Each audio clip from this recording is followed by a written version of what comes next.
महाराष्ट्र में चुनावी महाभारत के साथ ही शुरू हो चुका है एक महाघमासान, बिल्कुल महाभारत के अंदाज में। और वजह भी कुछ महाभारत वाली ही है। जी हां, यहां भी बात भाइयों के बीच में हो रही है। फर्क सिर्फ इतना है कि महाभारत सत्ता के लिए हुई थी, लेकिन यहां सत्ता तीर और तलवार पे नहीं जीती जा रही, बल्कि जीती जा रही है या फिर उसकी लड़ाई लड़ी जा रही है जहरीली जबान के जरिए। एक खून, एक खानदान, अब एक ही मुद्दे पर घमासान।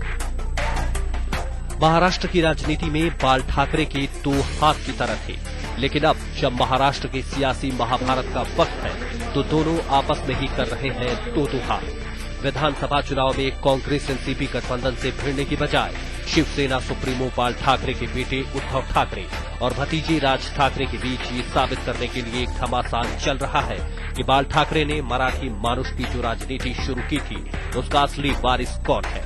शिवसेना के कार्यकारी अध्यक्ष उद्धव ठाकरे को लगता है कि महाराष्ट्र नवनिर्माण सेना के सुप्रीमो राज ठाकरे उनकी सियासत पर टाका डाल रहे हैं।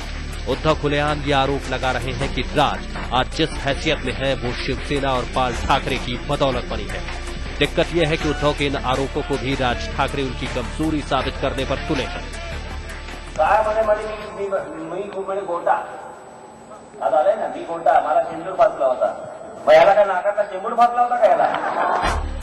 राज ठाकरे ने पलटवार का ये तरीका बाल ठाकरे से ही सीखा है। वो बाल ठाकरे की तरह कार्टून भी बनाते हैं और तीखी जुबान भी बोलते हैं, इसलिए राज ठाकरे को जवाब देने के लिए चुनावी भागदौड़ से दूर रहकर भी बाल ठाकरे को ही मोर्चा संभालना पड़ रहा है।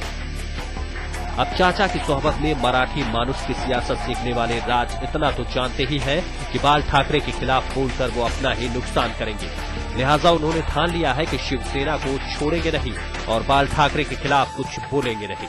वो कहते हैं कि उनका मुद्दा आपने उठा लिया है। अरे उचलायचा काय प्रश्न? खरं बघायला गेलं तर हा मुद्दा आपण संयुक्त महाराष्ट्र चळवळीपासूनच आहे ना। बाळासाहेब खुद कहते कि उनका मुद्दा आपने उठा लिया। नाही, बाळासाहेब काही म्हणू देत। बाळासाहेब, मी पहिल्यांदाच सांगितलं की तुम्ही बाळासाहेबांवरती येणार असाल तर माझ्याकडनं प्रतिक्रिया मिळणारच। राज ठाकरे की इसी राजनीति से मुकाबला करने के लिए शिवसेना ने बाल ठाकरे के इंटरव्यू की सीडी का सहारा लेना शुरू कर दिया है, तो वहीं उद्धव ठाकरे के बेटे आदित्य ठाकरे भी नौजवानों को जोड़ने के लिए सियासी मोर्चा संभाल चुके हैं। मुंबई में साहिल जोशी के साथ आज तक ब्यूरो।